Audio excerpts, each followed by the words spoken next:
About 2 minutes away from the end of the trading day, Matt Miller and Katie Greifeld here in for Romaine Bostick and Scarlett Fu.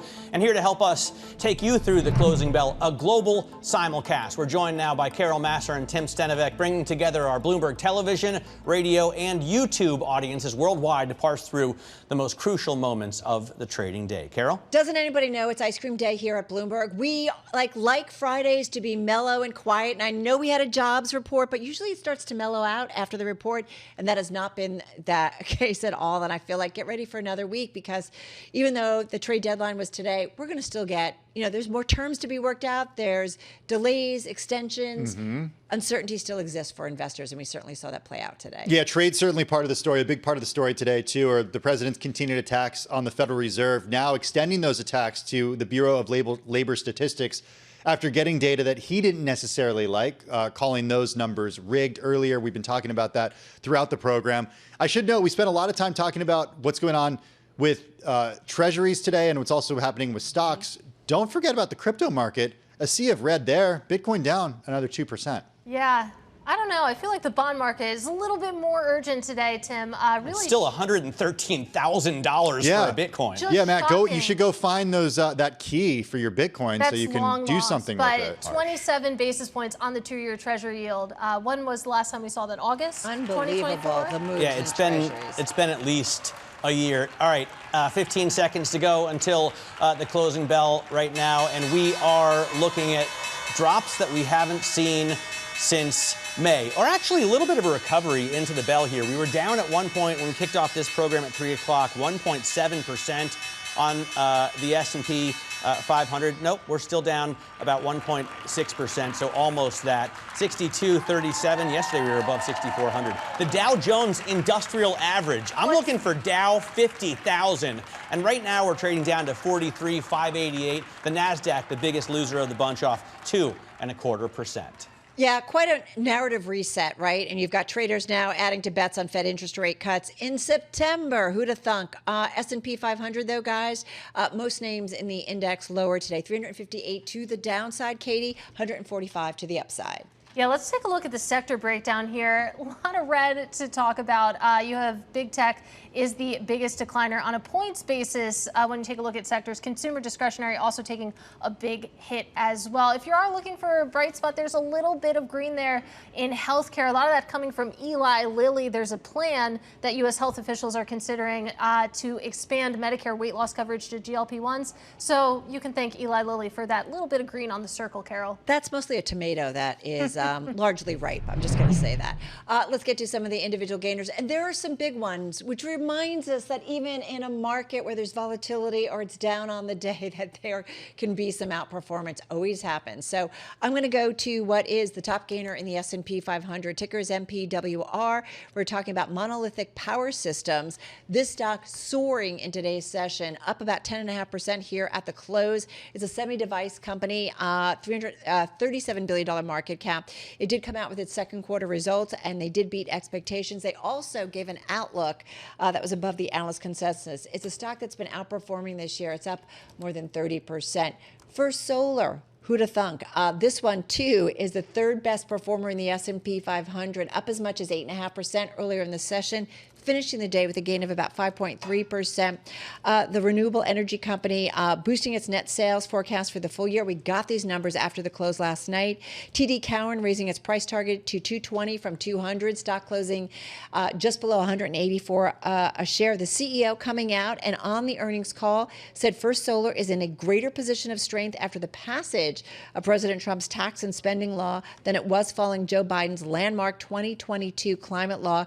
He says he sees the Trump law driving demand for its domestically produced solar panels, and says that the law places restrictions on manufacturing tax credits for products tied to China. So something to remember amid this tariff trade war, if you will. And then got to mention Reddit. Thank you so much for Tim saying you got to do this one. It's up about 17.5% after the close here. The company reported its most profitable quarter to date and projected third quarter sales that far surpassed analyst expectations, signaling the strength of its growing ad business. One analyst at eMarketer said Reddit is finally figuring out how to monetize eyeballs, not just accumulate them. So investors definitely like this one. Tim? Okay, some of the gainers. I got some decliners here. I want to start with Amazon because shares fell today 8.3%.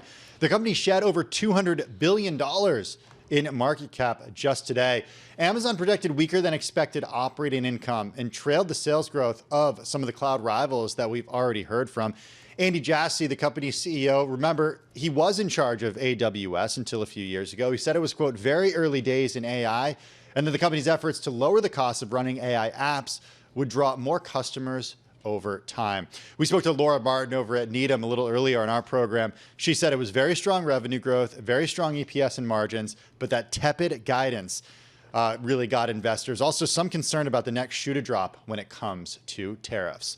Moving on to Apple, shares fell 2.5%, but earlier in the session, up as much as 2.9%. The company did report its fastest quarterly revenue growth in more than 3 years. Revenue rose 9.6% to $94 billion in the fiscal third quarter.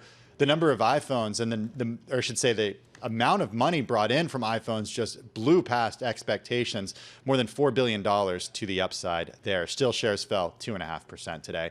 And finally, Coinbase shares down close to 17%, 16.7% to the downside. The company did report lower than estimated second quarter revenue amid a drop in digital asset market volatility. All right, so those are the gainers and losers in equities. Take a look at this yields board. Now, you'll note first off that the color is green, but don't let that confuse you. We're looking at huge drops. I mean, this should be blood red. The U.S. two-year yield falling 28 basis points in one day. We haven't seen a drop that big since March of 2023. Well, this is good for the people who hold those bonds. They're probably psyched. This is a green day for those bond investors. No, I agree. If we were showing the price, it should be a green arrow. But we're showing the yield, which is coming down, down, down, down, down, down, down. So it should be red. An enormous rally there. And you can see it's really concentrated in the front end of the yield curve because people are really solidifying their bets on a Fed rate cut in September. It's interesting to sort of thought exercise what would happen if we had gotten this data prior to that Wednesday Fed meeting, but I think we should talk about tariffs a little bit too here because it's been the economic data that has really dominated the discussion, but we have to, of course, loop in the trade picture as well. I think it was really telling. Matt brought up the number at the top of the close that the average tariff rate, the average U.S. tariff rate, I believe now is 15%. You compare that to where we entered the year. It was in the twos, you guys. Yeah, exactly. It's 6 times higher than it was a year ago. And you're talking about the steepest tariffs that we've seen going all the way back to the 1930s. The other thing is, we're not done yet, right? We don't know all the specifics. We've got some big trading partners, whether it's Canada, whether it's China, whether it's Brazil. We have some extensions. So there is still more to be known. And, it's a higher rate, but we have some details still to come that could even impact maybe even more severely when it comes to growth, certainly global growth. It's a good point that we aren't at the end of this story yet, right? President Trump yesterday said Switzerland is going to pay 39% tariffs. Now, first of all, the country to which you apply these tariffs doesn't actually pay them. It's the importers, the companies and the consumers that buy these things that end up paying the tariffs. But he can't be persuaded to point that out. And obviously, it's not going to stay this high. They're not going to keep 39% tariffs on Rolex watches and Lindt chocolates because Americans want those goods at lower prices. But Matt, the president has been clear that he wants to solve trade deficits. That's his end goal here. That's what he wants to solve for. And he wants to raise revenue, right? And he wants to bring production to the U.S. But they're not going to make Rolex watches in New Jersey. Well, they're also not going to make Levi's jeans in the U.S. We spoke to Levi's CFO who said there's no way we're going to move production of this stuff to the U.S. We know Apple is not moving iPhone production to the U.S. Yeah, maybe they'll do more in India, but we're not going to be making iPhones here in the U.S. Right. That is certainly the case across industries. So we talk about potential motivations here. We have talked about in the past that these tariff levels are just being used as negotiation tools. Exactly. Maybe they're revenue raisers, but when it comes to whether or not these levels are going to stay in place, it kind of depends on how the negotiations with the specific countries go. We know the playbook, right? The White House, the president puts, terms out, and then you get people come to the table, and then maybe it's not quite right, and then they go back and they put down new terms, and then people come back. So I don't know. We have to wait and see. I just got to say one thing. Yeah. Why did you pick on New Jersey, Matt? Yeah. What's wrong with that? Why can't we make Rolex watches? I don't dislike New Jersey. You've got two Yeah. Jersey girls. Can There's I a lot even of say great this? stuff that's made in New Jersey. Yeah. Including me. So Yeah. there you go. Yeah. I'm a little hurt. Maybe you should say Ohio next time. The great state of Ohio. Yeah.